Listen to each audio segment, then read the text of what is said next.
France-Afrique. Quand on parle de la France-Afrique, les gens pensent que quoi? La France-Afrique. Parce que la France ne va jamais changer sa posture vis-à-vis de l'Afrique. La France ne va jamais changer son logiciel vis-à-vis de l'Afrique. La manière dont les dirigeants, pas les habitants, pas la population française, les dirigeants français nous voient nos dirigeants africains et la population africaine, c'est carrément différent. C'est sous un autre angle. Donc, il faut comprendre que en Côte d'Ivoire, depuis l'arrivée, M. Alassane Ouattara est arrivé au pouvoir grâce aux Français, grâce à l'armée française, grâce au pouvoir français de Nicolas Sarkozy en 2011, qui a vérifié M. Laurent Gbagbo dans son palais par les avions de chasse français. Et ce qui a permis à l'arrivée au pouvoir de M. Ado, Alassane Dramane Ouattara.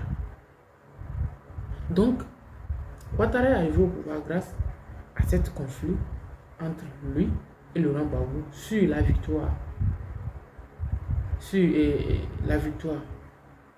des élections en 2011. Et voilà, Ouattara qui arrive au pouvoir, et quand il arrive au pouvoir, il se dit le grand économiste, il fait endetter la Côte d'Ivoire, il fait construire les ponts. Le développement, on parle du développement, le développement, c'est pas construire les ponts, c'est pas construire. Le développement, la première des choses,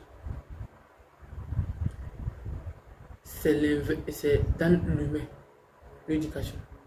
Parce que avoir une population bien éduquée, bien patriote, vous permet, c'est cette même population qui va créer la dynamique. C'est grâce à des politiques mises en œuvre à l'intérieur de l'espace, à l'intérieur de ce pays. Donc, c'est ça l'éducation. L'éducation, c'est l'effet premier sur le développement du pays. C'est l'éducation. Les ingénieurs, les agronomes, et tout.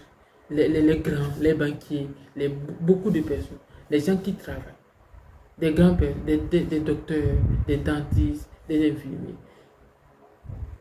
des ingénieurs agronomes, des ingénieurs de chaussée, de pont.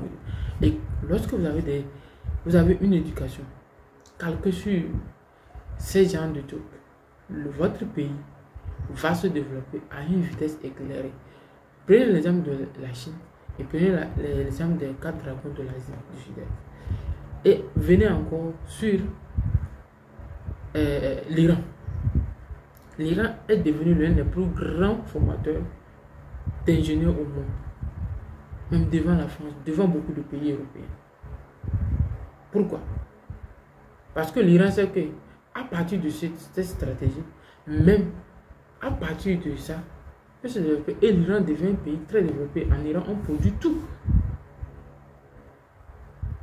Il y a des usines partout. Donc, c'est ce que M. Ado devait faire, agir sur l'éducation.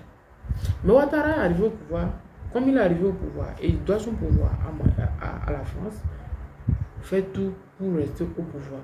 Et M. Ouattara va se présenter pour le 4e mandat et devenir président 4 fois. Mais c'est lui, M. Alassane Ouattara, qui veut donner des leçons de morale au pays de l'AES. Quelle honte pour l'Afrique. Quelle honte pour les démocrates. Entre parenthèses.